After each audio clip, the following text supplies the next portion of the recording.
Salut à tous, dans cette vidéo, je vais aborder un sujet crucial, comment apprendre à un enfant à se défendre et se protéger à la maternelle ou à l'école. En tant que psychologue, je vais partager des conseils pratiques et des réflexions sur la question de savoir s'il est nécessaire d'apprendre aux enfants à rendre l'appareil en cas de conflit. Restez avec moi pour découvrir des stratégies efficaces pour aider les enfants à se sentir en sécurité et à gérer les situations délicates. Il est crucial de ne pas exagérer la situation lorsque l'enfant est confronté à des moqueries ou des situations conflictuelles. En amplifiant les événements, on risque de créer un sentiment de peur et d'anxiété chez l'enfant, ce qui peut nuire à sa confiance en lui. En insistant sur les défauts ou les faiblesses de l'enfant, on risque de lui transmettre des complexes qui pourraient le suivre tout au long de sa vie. Il est essentiel de valoriser ses qualités et de l'encourager à se défendre sans pour autant le pousser à la violence. Il est contre-productif de faire peur à l'enfant en lui dépeignant un avenir sombre s'il ne sait pas se défendre. Au lieu de cela, il est préférable de lui enseigner des stratégies de protection et de communication pour faire face aux situations conflictuelles. Il est important d'éviter d'étiqueter l'enfant avec des termes négatifs tels que « faible »,« fainéant ». Ces mots peuvent avoir un impact profond sur l'estime de soi de l'enfant et influencer sa perception de lui-même.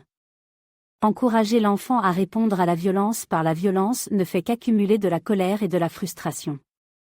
Il est essentiel de lui apprendre des moyens non violents de se protéger et de résoudre les conflits de manière pacifique.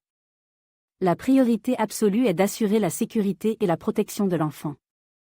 En lui enseignant des techniques d'autodéfense adaptées à son âge et en lui inculquant des valeurs telles que le respect et la communication. On lui donne les outils nécessaires pour se défendre de manière appropriée. Lorsqu'un enfant est confronté à des situations de moquerie ou de violence à l'école, il est essentiel de d'abord le retirer de cet environnement traumatisant.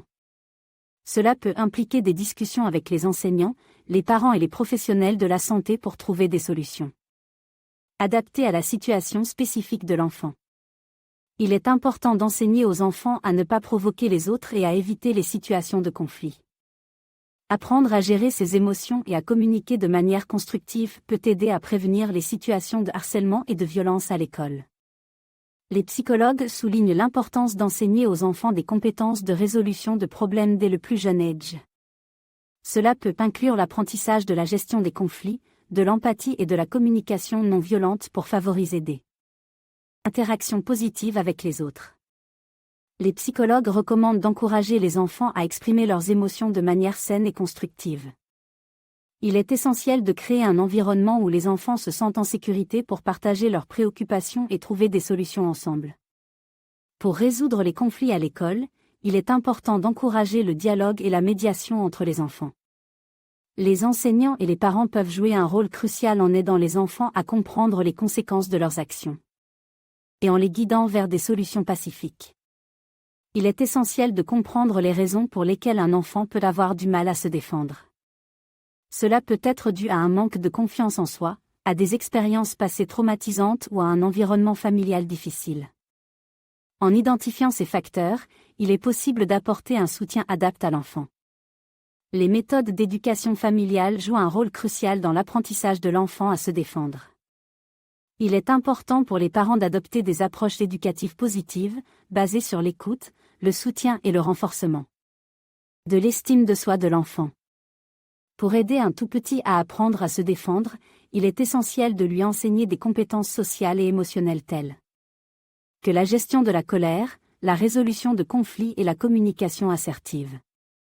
Encourager l'enfant à exprimer ses besoins et ses limites de manière respectueuse peut l'aider à se protéger efficacement dans différentes situations.